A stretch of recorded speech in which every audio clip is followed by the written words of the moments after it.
धमाका में अब कांग्रेस से जुड़ी बड़ी खबर। जयपुर की रैली में कांग्रेस ने अपना घोषणा पत्र जारी कर दिया। कल दिल्ली में अपना मैनिफेस्टो लॉन्च करने के बाद सोनिया गांधी जयपुर पहुंची थी। साथ ही प्रियंका गांधी वाड्रा, मल्लिकार्जुन खड़गे ने भी पार्टी का घोषणा पत्र जारी किया और इस रैली में कांग्रेस ने अपने घोषणा पत्र की खासियत जनता को बताई। कांग्रेस ने अपने घोषणा पत्र में जाति जनगणना, आरक्षण के 50% की लिमिट को हटाने, किसानों को एमएसपी की गारंटी देने, संसद में महिलाओं के लिए फौरन आरक्षण को 30 और आगे बढ़ाने और 30 लाख सरकारी नौकरी देने जैसे कई वायदे किए। तो सोनिया गांधी ने कहा कि न्याय के लिए लड़ रहे हैं। बीजेपी ने मोर्चा संभाला। सुधांशु त्रिवेदी ने कहा यह पार्टी हमेशा न्याय करती है।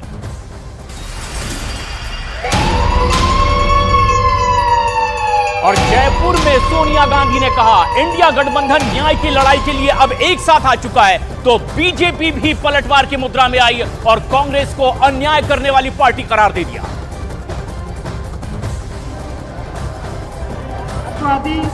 स्वाधीनता के सूर्य को खोजा और पाया था।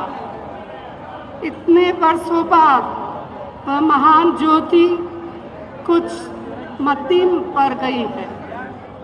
चारों ओर अन्याय का अंधकार पड़ा है। हम सभी का संकल्प होना चाहिए कि हम इसके खिलाफ लड़ेंगे, न्याय की रोशनी हो जाएंगे।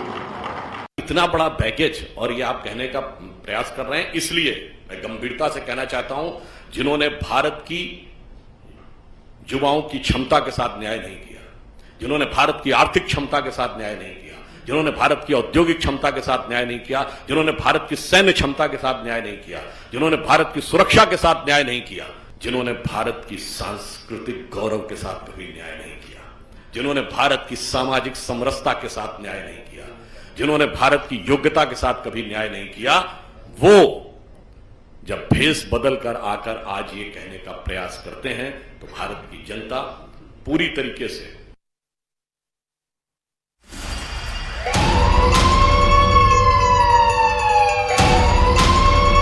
कांग्रेस के घोषणा पत्र को जारी करते हुए कांग्रेस अध्यक्ष मल्लिकार्जुन खड़गे ने कहा कि प्रधानमंत्री नरेंद्र मोदी झूठ कहते हैं, जिस पर प्रधानमंत्री नरेंद्र मोदी ने भी पलटवार किया और कांग्रेस के घोषणा पत्र को ही झूठ का पुलिंदा बताया। हम कभी झूठ बोलने वालों में नहीं हैं, जैसा कि मोदी झूठ बोलते हैं और हर जगह जाते हैं कुछ ना कुछ नया झूठ बोल के आते हैं।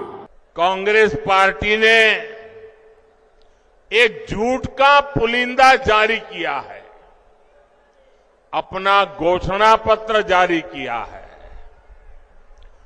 झूठ का ये पुलिंदा कांग्रेस की एक बहुत बड़ी सच्चाई, कांग्रेस को बेनकाब करने वाला एक घोषणा पत्र है। आप देखिए, हर पन्ने पर भारत के टुकड़े करने की बू आ रही है। कांग्रेस के घोषणा पत्र में वही सोच झलकती है जो सोच आजादी के समय मुस्लिम लीग में थी।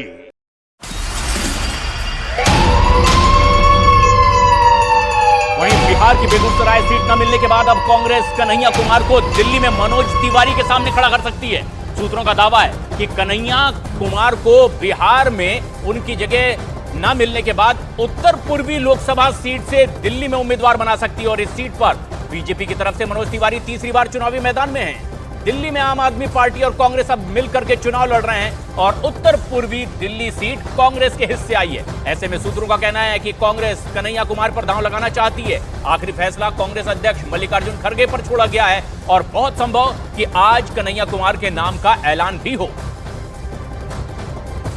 और ऐसे में जबकि पिछला चुनाव बेगूसराय से उन्होंने लड़ा था, लेकिन तब पार्टी उनकी लेफ्ट थी और अब जबकि कांग्रेस में शामिल हुए हैं, वहां अब चुनाव लड़ते नहीं दिखाई दे रहे। कांग्रेस में शामिल कन्हैया कुमार को अब आखिरकार कांग्रेस दिल्ली से चुनाव लड़ाना चाहती है, उस सीट से जो उनके पाले में आई है, उत्तर पूर्व की सीट, जहां पर मनोज तिवारी तीसरी बार चुनावी मैदान में है।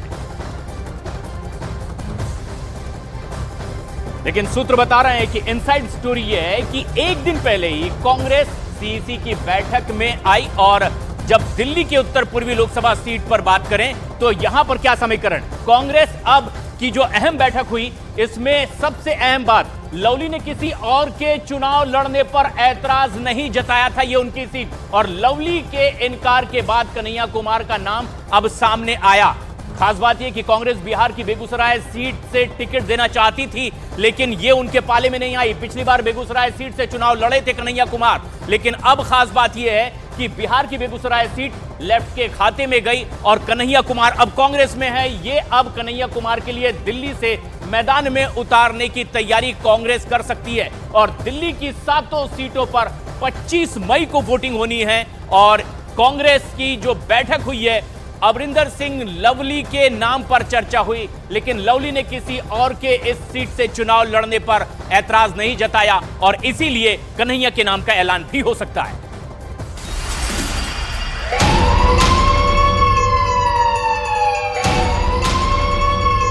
और अगर उत्तर पूर्वी दिल्ली सीट पर मनोज तिवारी और कन्हैया कुमार आमने सामने आते हैं तो यह मुकाबला बेहद दिलचस्प हो जाएगा, क्योंकि दोनों ही नेता काफी लोकप्रिय हैं और धुआंधार प्रचार करने में भाषणों के लिए जाने जाते हैं। और उत्तर पूर्वी दिल्ली की सीमा उत्तर प्रदेश से लगती है, जहां पर पूर्वांचली मतदाताओं की अच्छी खासी तादाद है और मनोज तिवारी और कन्हैया कुमार दोनों ही पूर्वांचली हैं। 2014 से इस सीट पर मनोज तिवारी सांसद हैं, यानी कि 2 बार सांसद रह चुके हैं, इसका तजुर्बा उनके पास, जबकि कन्हैया कुमार एक बार भी सांसद नहीं बने। उन्होंने लेफ्ट टिकट पर बिहार के बेगूसराय से चुनाव लड़ा था, मगर अब वो कांग्रेस में आ गए हैं, पिछला चुनाव भी वो हार गए थे।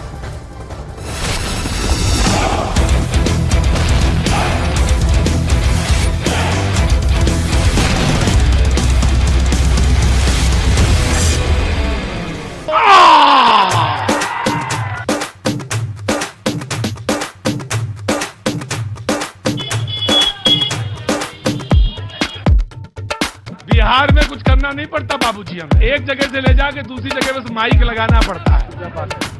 नमस्कार भाई साहब, मैं आपको देख के ये जानना चाहता हूँ कि आप वही है जो दिखते हैं वहाँ टीवी पर दिखते हैं भैया जी कहीं में, शायद आप ही हैं, हमको लगा आप है, क्योंकि बलवा आपका देख के लगा कि आप ही होंगे। बलवा देख के लगा कि आप ही होंगे। कैसे? हम बहुत दूर से पहचाने, मैं उस चौराहे पर था, आप यहाँ थे, तो मैं वहाँ लोगों को बता रहा था कि लगता ही वही है। कौन?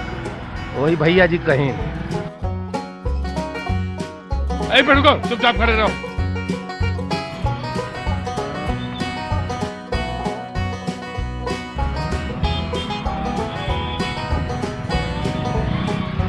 हम तो रोज देखते हैं मोबाइल में, सब अभी घूम रहे हैं बाजार में,